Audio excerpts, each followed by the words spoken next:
하늘 가는 밝은 길이 3권 59번째 시간입니다. 22년 4월 27일 밤 12시 35분 삶의 낙이다.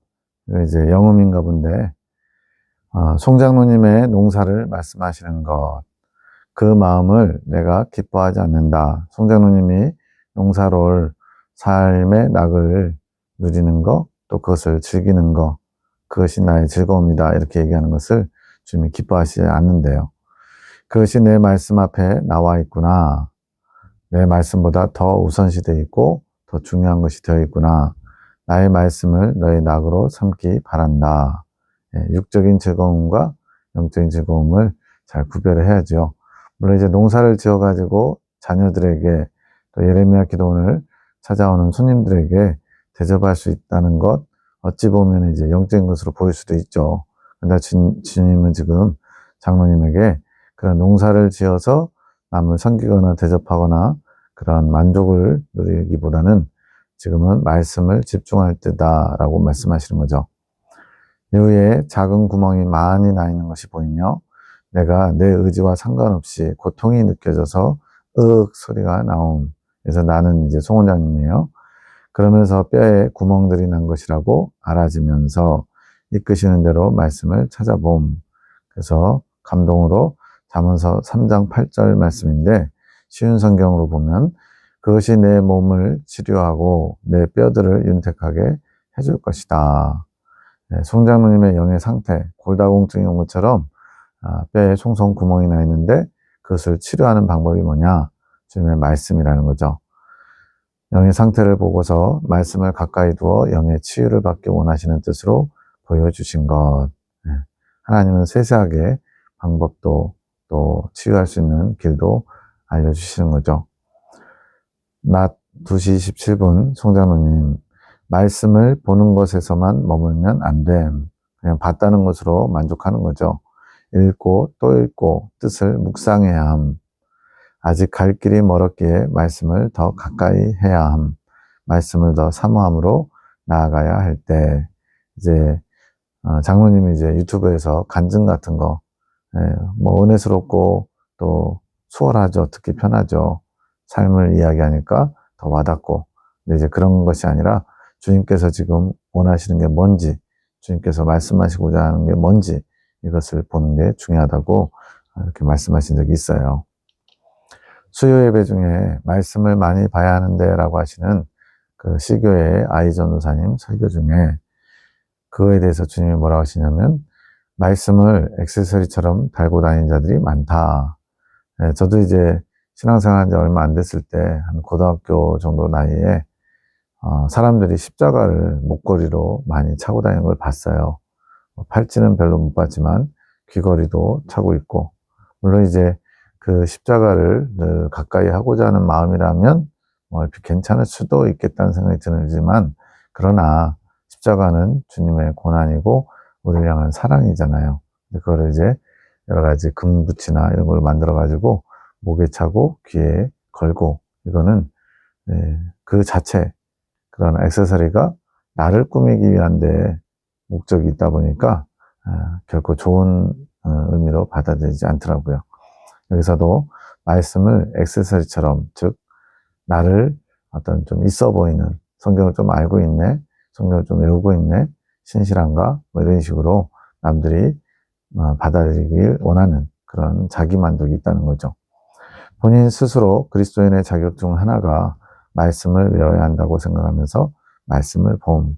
물론 이제 성경을 암송해서 중요한 말씀들, 뭐 아무것도 염려하지 말고 오직 모든 일에 기도와 간구로 너희 구할 것을 감사함으로 하나님께 아뢰라. 그리하면 모든 지각에 뛰어난 하나님의 평강이 그리스도 예수 안에서 너희 마음과 생각을 지키시리라. 에베소서 4장 6절 7절 이런 말씀 외우면 좋죠. 염려가 됐다가도 아무것도 염려하지 말라고 그랬지. 또 하나님의 평강이 나의 마음과 생각을 지켜주신다고 했지.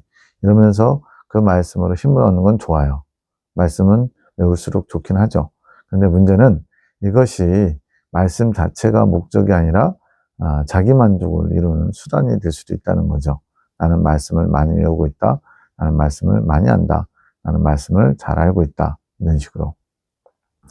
이것이 주님 보시기에 말씀을 액세서리로 착용하는 것.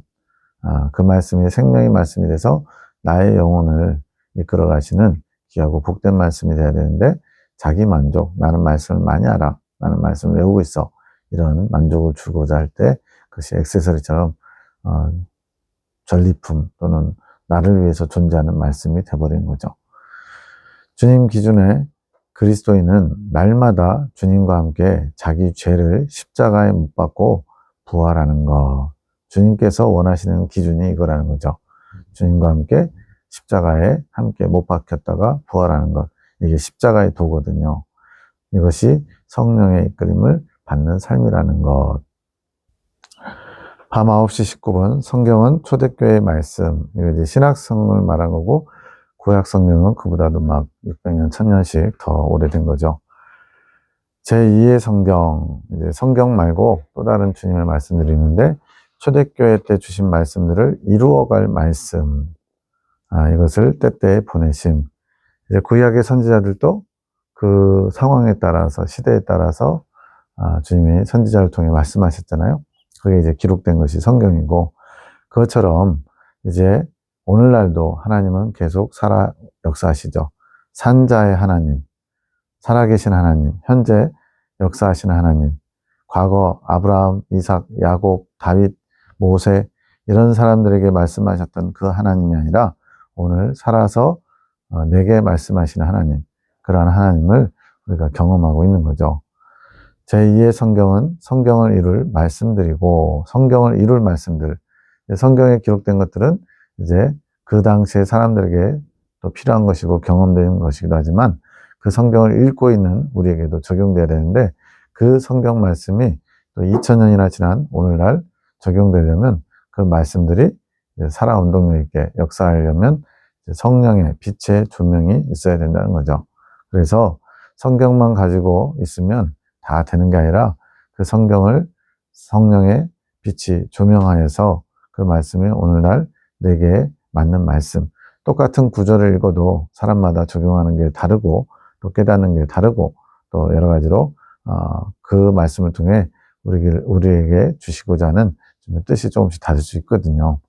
그래서 성경을 맞잡고 갈 말씀들, 즉 기록된 성경뿐만 아니라 오늘날도 선지자 같은 일을 감당하는 주의 종들을 통해서 선포되고 전파되는 말씀들이 그렇게 함께 성경과 함께 주님의 뜻을 이루어간다는 거죠.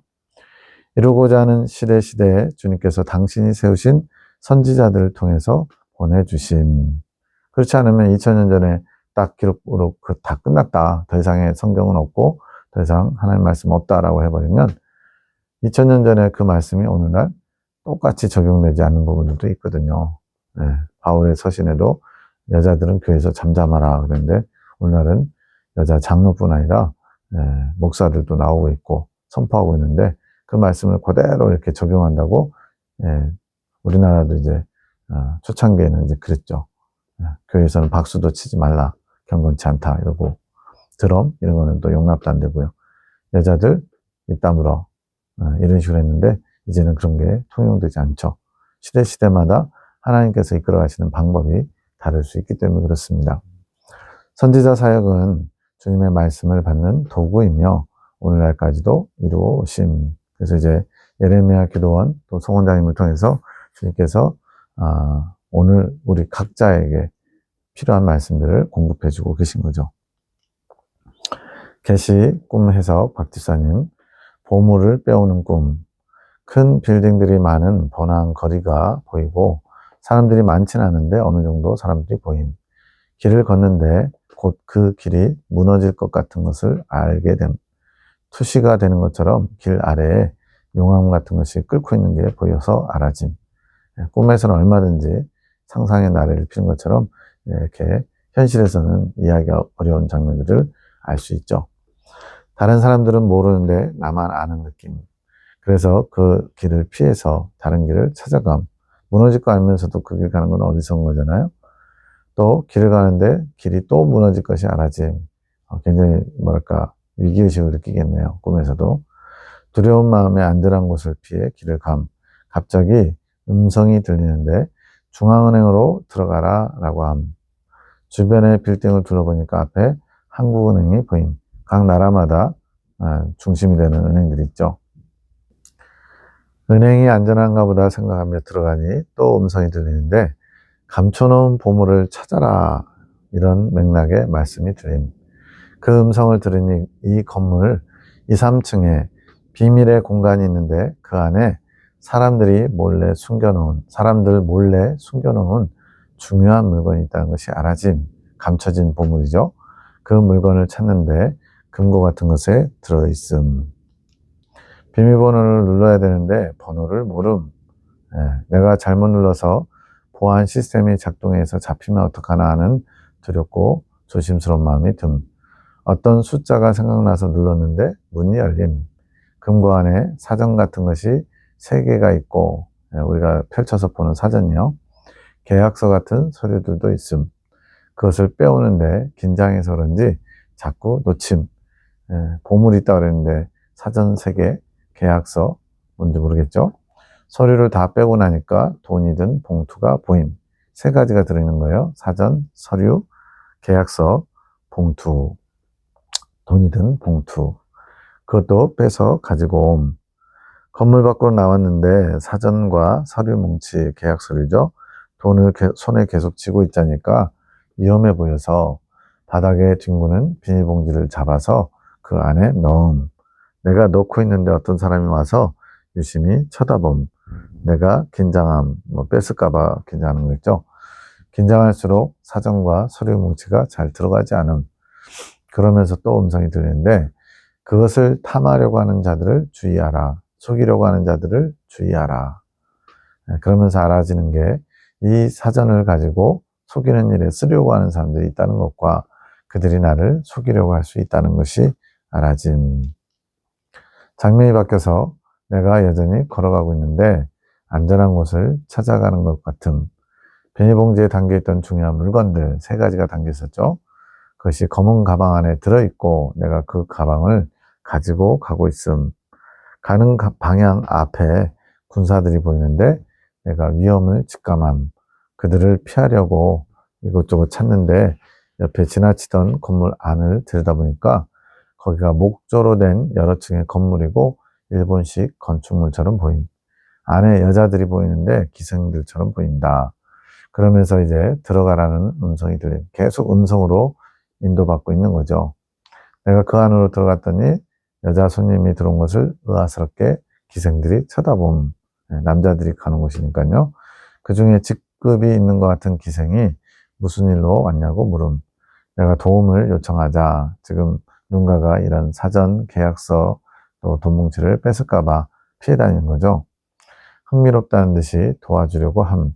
나보고 기생 옷을 입고 군사들을 피하라는 식으로 말함. 기생들 사이에 섞이면 찾기 어려우니까 그렇죠. 내가 방을 찾아가면서 나의 보물이 들키지 않도록 어떻게 해야 되나 고민하다가 꿈이 끝남. 알듯 말듯 하죠, 내용이. 해석.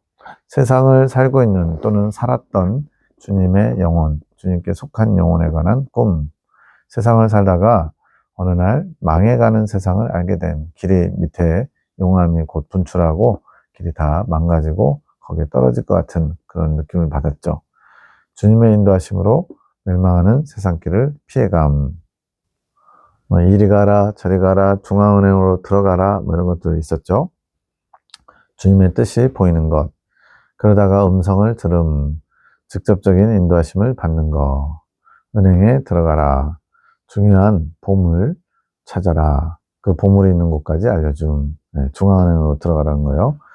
보물을 찾을 수도 있는 방법도 알려주심. 주님의 인도하심. 지금 창조 계시를 통해 이렇게 성령에 이끌림 받는 삶을 배우고 있거든요. 그런 방법처럼 길을 알려주시는 거죠. 그 안에 들어있는 사전들, 또 계약서 같은 문서, 돈, 이런 건 세상에 숨겨놓은 주님이 중요하게 여기시는 것들. 그 사전은 무슨 뜻이냐? 주님의 말씀. 사전에는 이제 어떤 단어가 있으면 그 단어를 풀어서 쭉 설명해 놨죠. 주님의 뜻이 그렇게 사전처럼 있는 겁니다. 신약, 구약, 또 이긴자 진리라고 할 수 있는 핵심 진리, 성화의 진리 이런 것들. 또 문서, 계약서가 보이는데 인간과 주님의 계약. 그래서 이제 계약신학이라는 신학 과목도 있습니다. 하나님 백성으로 인정받으려면, 살려면 어떻게 되는지, 너희가 이렇게 하면 내가 너희를 인도하리라. 그렇지 않으면 너희가 저주받고 나와 관계가 끊어지리라. 이런 계약이죠. 돈, 주님께서 인간의 생사복을 주관하시는 것을 상징. 돈 없이는 살기 어렵잖아요. 이런 것들을 세상 속에 숨겨놨다는 거예요. 그리고는 자신들, 사단들의 경영에, 사단들의 논리로 치리하는 것. 잠시 공중권세 잡은 자에게 세상을 맡겨놓으셨죠, 하나님이. 그런 것의 상징, 중앙은행 안에 가둬놓은 것. 그러니까 이 중앙은행, 돈을, 화폐를 발행하는 곳이잖아요. 그래서 그런 세상의 어떤 통치 수단으로 마귀가 이렇게 중앙은행을 이용하는데, 그러한 속에 갇혀있는, 금고 안에 들어있는 주님의 중요한 보물들이 그 안에 있는 거죠. 세상을 살면서 하나님의 귀한 것들을 인도함을 받으면, 성령의 인도함을 받으면 발견할 수 있다. 그런 의미로 지금 이렇게 꿈이 풀어지는 거죠. 그 중요한 것을 빼오는 것이 주님께 쓰임받는 자들의 사명. 자신은 그 사명을 알지 못하지만 주님의 음성에 순종하다 보면 이루어지는 것. 처음부터 뭐든지 알고 가는 게 아니라는 거죠.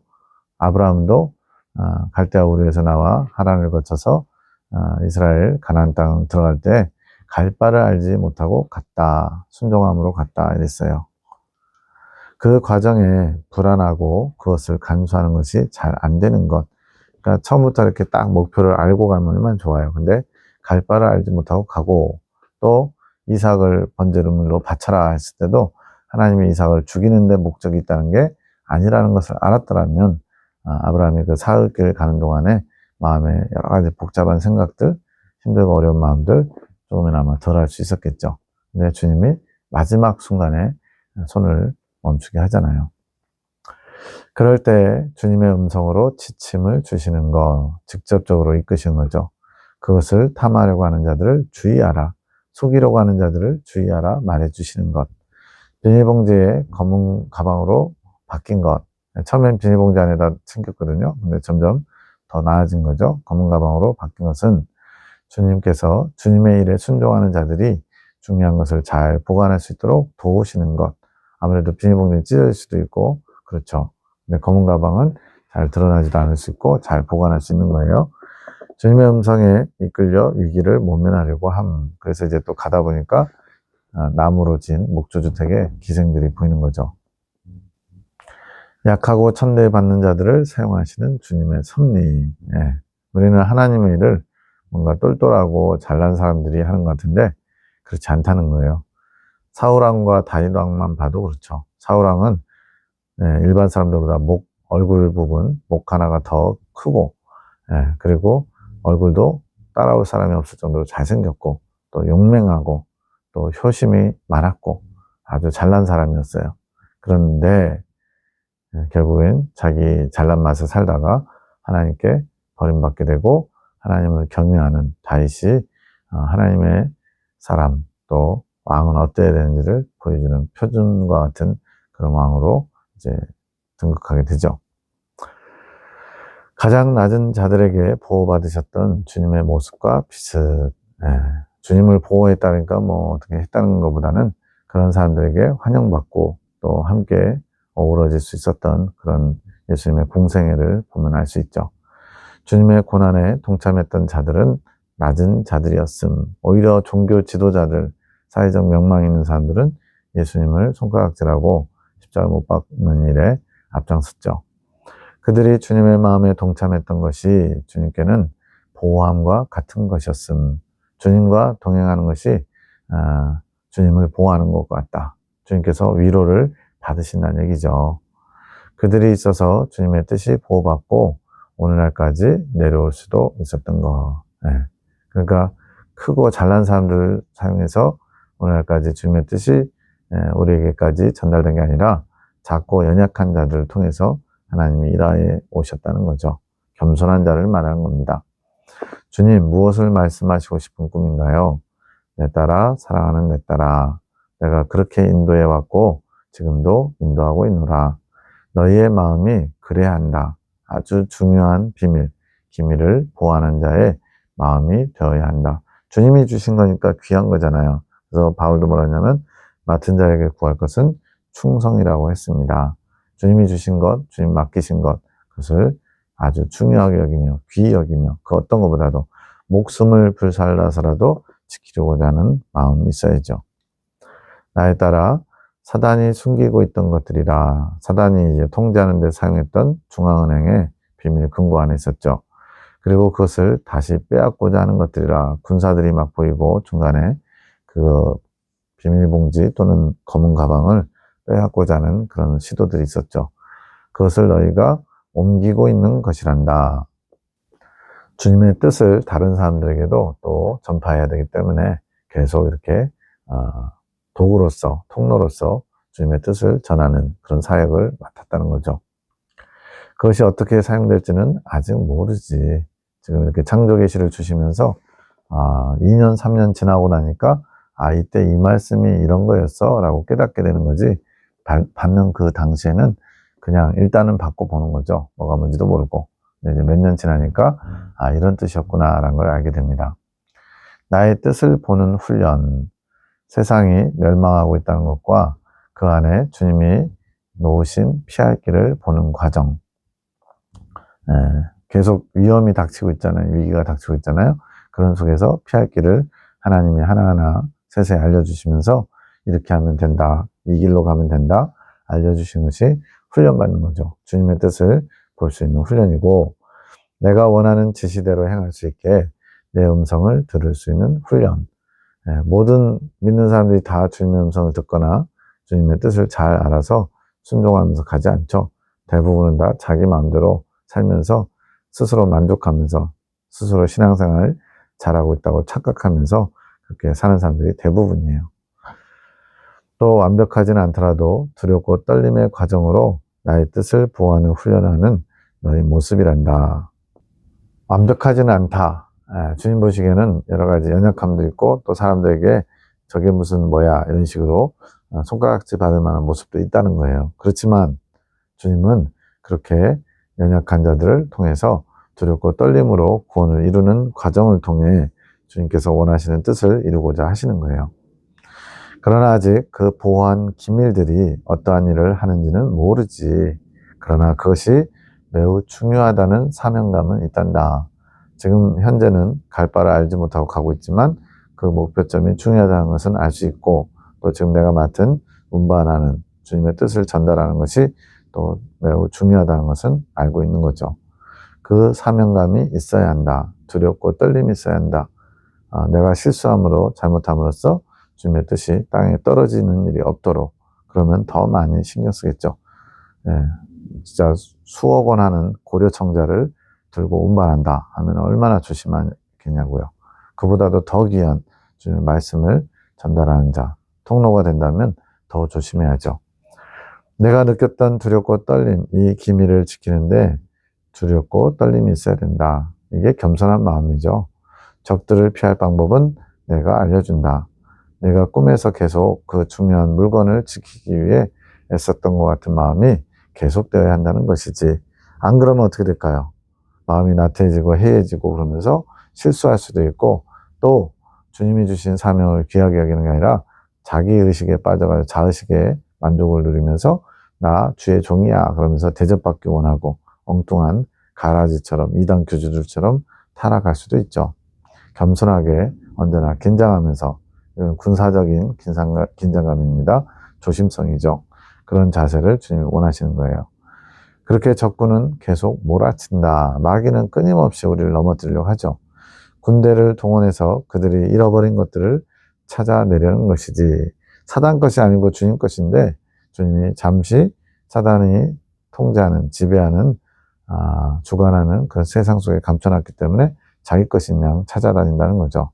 그것은 너희의 마음을 빼앗는 것이란다. 주님이 주신 뜻을 알고 또 그것을 실천해야 되는 중요한 것들인데, 그것을 가져가지 못하게 그렇게 자꾸 노리고 있으면서 마음을 빼앗는다는 거예요. 주님을 향하지 못하도록, 주님의 뜻을 알지 못하도록. 마음을 빼앗기는 것에 왜 기생들과 같은 사람들에게 보호받는 것인가요? 그 마음을 빼앗기지 않으려고 기생천에 들어갔잖아요. 그것은 너희의 나약함이 자랑이 되기 때문이다. 바울도 그 고백하잖아요. 3번이나 내 사단의 가시를 제거해달라고 기도했다가 주님께서 뭐라 그래요? 너의 약함이 나의 강함이 된다. 그러니까 바울이 그것을 더 이상 제거해달라고 하지 않고 이제 그것을 자랑하는 것이 됐죠. 그 나약함 때문에 겸손할 수 있는 것이지. 그렇지 않으면 우리는 타락한 인간은 금방 고개를 빳빳이 쳐들고 자기 잘난 맛에 살거든요. 인간의 나약함은 나의 뜻을 담을 수 있는 그릇이 된다. 참 이게 기독교적 역설입니다. 파라독스. 연약한 그릇에 귀하고 복된 것을 담아요. 금이나 은그릇에 담는 게 아니라 나무나 질그릇이지만 깨끗이 비워진 그릇에 담는 거죠. 왜냐하면 그릇이 중요한 게 아니라 그 안에 보배가 중요하기 때문에. 근데 왜 나무나 질그릇이냐? 금이나 은에 담아도 좋은데 금이나 은 그릇은요 또 자기 얼굴 값을 해요. 그래서 우리도 그런 얘기 하잖아요. 타고난 얼굴 값을 한다고. 잘생기면 잘생긴 만큼 사람들에게 또 교만하고 또 뻐기는 모습이 있죠. 그러한 나약함이 있기에 나의 신성이 더 가치롭고, 그렇죠. 나무나 질그릇에 담겼기 때문에 내가 그 보배를 가진 자가 되더라도 저는 부족합니다. 연약합니다. 저는 정말 쓸모없는 자인데 주님께서 저를 귀히 여기셔서 이렇게 귀한 생명을 주셨군요. 라고 겸손하게 주님께 영광을 돌릴 수 있죠. 내 것이 더 극명하게 너희의 마음에 드러나는 것이지. 그러니 나는 나의 가장 귀한 말들을 질그릇에 담는 것이지. 그러니까 우리의 마음에 그런 질그릇 같은 연약한 모습이지만 거기에 담는 것을 기뻐하신대요. 그것이 나를 영화롭게 하는 것이기에 그렇다. 그러니 나의 아들, 딸들아, 너희의 마음에 심긴 나의 말들을 귀히 보호하거라. 이제 그릇에 담아 주셨으니까 그걸 잘 간직해야죠. 그것이 너희를 이끌어갈 것이란다. 성령에 이끌림 받는 삶, 내 안에 들어오신 성령님을 잘 따라가는 삶, 이게 성령님을 대접하는 것이고 귀하게 여기는 거죠. 옳은 방향으로 안내할 것이며 때마다 피할 길을 듣게 해주는 요소가 되는 것이란다. 계시의 목적이 여기 있죠. 계시는 어떤 남의 허물을 들춰내거나 어떤 앞으로 될 일들, 능력, 기적을 행함으로써 자신을 과시하라고 주신 게 아니거든요. 오늘날 이제 계시 사역자나 은사 받은 사람들이 자기 것이냐 하나님 것을 함부로 사용하다가 오히려 영혼이 피폐케 되고 타락하는 그런 안타까운 일들이 참 많죠. 꿈에서 중요한 기밀을 보호하기 위해 필요할 때 길을 안내해 주신 것처럼 우리 마음에 기밀과 같은 주님의 말씀이 있기에 그것을 보호하기 위해 주님이 사단을 피할 길을 안내해 주신다는 뜻. 주님의 것이, 귀한 것이, 보배가 담겨 있으니까 주님이 그것을 지켜줄 수 있도록 더 철저하게 이끌어 주시는 거죠. 그러한 기밀과 같은 말들이 해야 할 일, 목적이 있기 때문에 주님의 영광을 위해서 주님께서 친히 일하고 계시는 거죠. 가치를 부여받은 나의 영혼들아, 김춘수의 꽃에 나온 것처럼 나는 아무것도 아니었지만 누군가가 나의 이름을 불러줬을 때 나는 그에게로 가서 꽃이 되었다. 화폐 가치도 마찬가지죠. 종이 한 장 쪼가리에다가 이거는 5만 원짜리야, 신사임당. 의미, 가치를 부여했으니까 그 가치가 있는 겁니다. 그것처럼 주님이 우리에게 가치를 부여하셨어요. 근데 우리 자신이 뛰어나서 잘나서 주님 앞에 받을 만해서가 아니라 주님의 것을 담고 있기 때문에 성령께서 우리 안에 계시기 때문에 성령께서 또한 우리를 이끌어 가시면서 하나님 나라에 들어갈 수 있도록 보호하시고 안전장치처럼 우리를 도와주시고 계시죠. 그러니 너희가 나의 말을 보호하기 위해서, 여기서 나의 말을 보호한다는 것은 이렇게 창조 계시, 주님이 주신 말씀들 이런 것들을 보호하기 위해서 더 힘써야 되지 않겠느냐. 이 보호하는 차원이 무슨 그걸 우기고 주장하고 이 말이 맞습니다 이러라는 게 아니고 사단에게 마음을 빼앗기지 말라. 여기서 마음을 빼앗긴 건 뭐겠어요? 주님이 주신 말씀들을 의심하거나 소홀히 여기거나 또 맞지 않다고 각색하거나 이런 식으로 자기 생각과 사상으로 그 주님의 말씀을 있는 그대로 받지 못하는 상태가 되는 것이 이런 거겠죠. 그러나 너희의 나약함을 방패로 삼지 말고 핑곗거리 삼지 말라는 겁니다. 그것으로 나의 은혜를 구하는 겸손의 도구로 자랑 삼아라. 저는 못해요, 안 해요, 뭐 연약해서 안 돼요, 이런 식으로 뒤로 빼는 자세가 아니라 연약하기 때문에 더 주님을 의지하고 저는 아무것도 아니지만 주님이 하시면 됩니다, 이런 자세를 가지라는 거죠. 그래서 겸손한 자가 나의 뜻을 가장 많이 담는 것이란다. 그릇이 크다는 뜻. 사람 보기에는 아주 간장종지만한데 주님 보시기에는 큰 그릇으로 많이 담을 수 있다라고 여기시는 거죠. 각자의 영혼의 빛깔이 다르듯이 하나님이 하늘에 있는 그 수천억 개의 별이라고 해야 되나요? 그보다 더 많은 별들이 있는데 그 별들의 어떤 특색, 각각 다 다르다고 말씀하셨거든요. 그처럼 영혼의 창조를 하시고 그 영혼의 아름다움을 별로 표현하셨다, 이런 내용도 있어요. 그렇게 빛깔이 다르듯이 각자의 사명이 같지는 않겠으나 나의 뜻을 중요하게 담을 줄 아는 자가 되어야 한다. 색깔은 다르지만 그것이 내 겉면이니라. 가방을 잘 간수하려는 마음을 잘 유지하거라.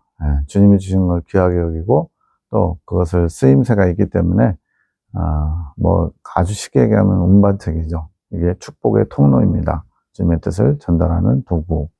그것이 중요하다, 내 딸아.